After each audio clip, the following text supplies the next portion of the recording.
最緊要一樣嘢，唔好淨係用藍色。點解咧？因為用藍色咧個問題係咩咧？你唔夠暗。鮮色。係要太鮮色唔好睇，暗啲。如果你用排筆畫係方便啲嘅，嗱，我試下用呢個畫先 ，OK？ 用呢個畫先。藍黑色係好啲嘅。由邊度開始咧？由你嘅中心最深色嗰度開始向出邊印。嗱，你會見到見唔見啊？呢度係深色啲嘅，後邊因為我係水嚟噶嘛，嗱，淺色啲嘅。見唔見到？做到啦嚇，輕啲。如果重咧，黑色會拉出嚟噶。輕啲，因為你未乾啊嘛，乾咗就冇問題啦。我試過啊，係啊，拉咗啲色出嚟。係啦，呢個做法咧係用細筆嚟畫嘅 ，OK？ 嗱，輕盈啲、溫柔啲，不過咧就有一個麻煩咧，就係比較長時間嘅嚇，唔好拖，你唔好擦，見唔見到啊？撳住4個角，如果唔係咁樣就好麻煩嘅，你會爛嘅，好似集油嗰啲郵票咁樣，濕咗水之後好難攞啊，咁樣樣啊，用水咧可以用水拖佢都得，嚇，淺色啲嘅慢慢做，然後咧。再加少少，由呢度開始，即係呢度係最深色噶嘛，係咪？呢度開始慢慢向出邊拖，可以就呢一圈都得。如果你有時間嘅話咧，成張咧褪出去都得㗎，其實，都 OK 嘅嚇。咁呢個方法會好慢，我哋用咩用排筆？排筆，呢個叫排手或者排筆，排筆。它的好處是什麼呢？面積比較大，但是做的時候呢，有一點要留意一下，聽着很重要。做的時候呢，這裡是水，別碰它，這裡是顏色。即係下邊係顏色，啊呢度係顏色，上邊咧主要係水嗱，所以你出嚟嘅效果係咁嘅，看住，出嚟個效果係咁噶啦。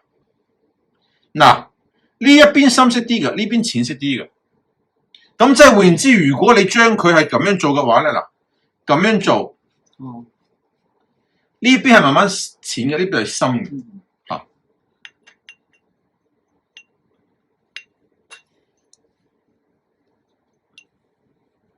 慢慢做下，你感覺上好似冇乜顏色㗎，冇乜效果嘅，其實佢已經有顏色落咗去㗎啦。同埋仲有一樣嘢，不要給它的這個顏色誤會了，因為我們的底色是灰色，看起來很深，睇起嚟好似好深，其實咧，各位同學，嗱，藍色啦，加少少黑色。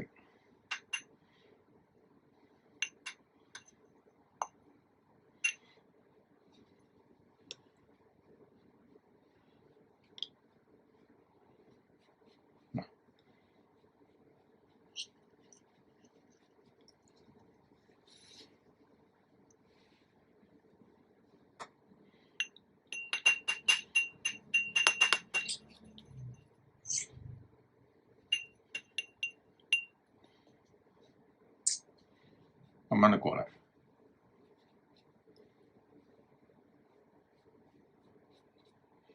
如果一深呢，就變這個樣子，唔深得㗎嚇。一深急咧，見到有痕嘅，而呢個痕呢，你係比較難擦得甩嘅。嗱，見唔見得？太快心急的話呢，吃不了熱豆腐，所以你畫的時候如果太深色，那個筆痕就出來了。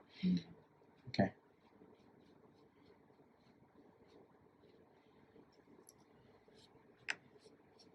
我用的這個是什麼紙呢？啊，很重要的一點，我這個用的叫雲龍紙，雲龍紙。雲龍紙有咩好處咧？佢濕咗水之後咧，嗰啲水分咧喺上面流緊，你咁樣擦咧，佢襟擦啊，比較韌性比較強，冇咁易穿窿啊，冇咁易穿窿，而且冇咁易起嗰啲紙皮啊、嗰啲纖維嗰啲。啊，當然都會有，但係冇咁易，同埋襟用啲嘅嚇，而且個痕咧冇咁明顯。啊，如果用其他紙咧，就會有痕嘅啦，就比較難顯示這個效果。這個紙，就算你把那個水這樣弄上去，你看，它還是可以繼續畫，繼續畫。你看，你看，就沒有這麼容易破，而且它漸變的效果比較好。如果係畫呢啲有染色嗰啲咧，即係染嗰啲渲染嗰啲咧，就用翻雲龍紙，我覺得係方便啲㗎。其他老師都會用麻紙啊，都好，但麻紙貴啊，麻紙也可以，但是麻紙比較貴。日本好的麻紙一張4尺的，好像是要400多吧。好，然後就畫那個用具。其實基本上來說，我是一支筆就搞定了哈。一支筆㗎咋哈。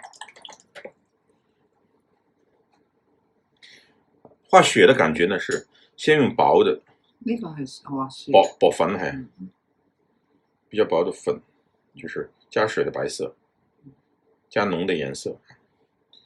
画雪呢，一般来说岭南派呢，我们老师是这样的，就是一般来说我们是这样。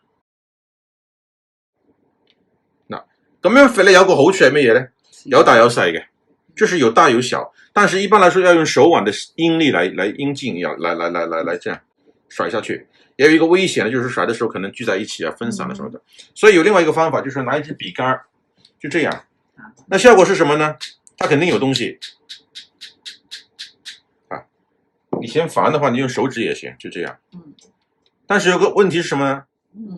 太密。如果你是比如说在向日葵啊什么的荷花上面撒那些黄粉的时候呢，太密太多，而且呢都是一点点的。如果这样甩，你要比如说像风向是那边的话，就甩不出來。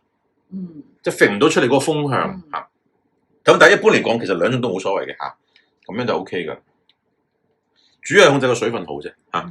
咁好啦，咁唔係淨係咁噶嘛，係嘛？你雪落得多，佢理論上嚟講呢啲地方會有雪噶嘛，堆埋一齊噶啦嚇。嚇，你可以咁樣印噶啦。咁樣好睇啲，點解呢？佢呢個後邊係淺色噶嘛？嗱，係咪好靚咧？好靚係。冇睇到啊！你冇我知道你冇冰天雪地啊！記住一定要咁樣撳 ，OK？係一個好處。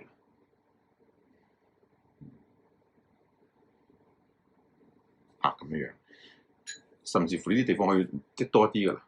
然後這個地方呢，一般來說，比如說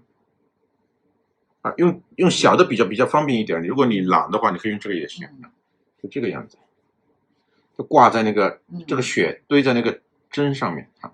可以在中間開始這個地方出來也行，這個地方出來啊，或者在頭那邊也行，頭嗰度都得。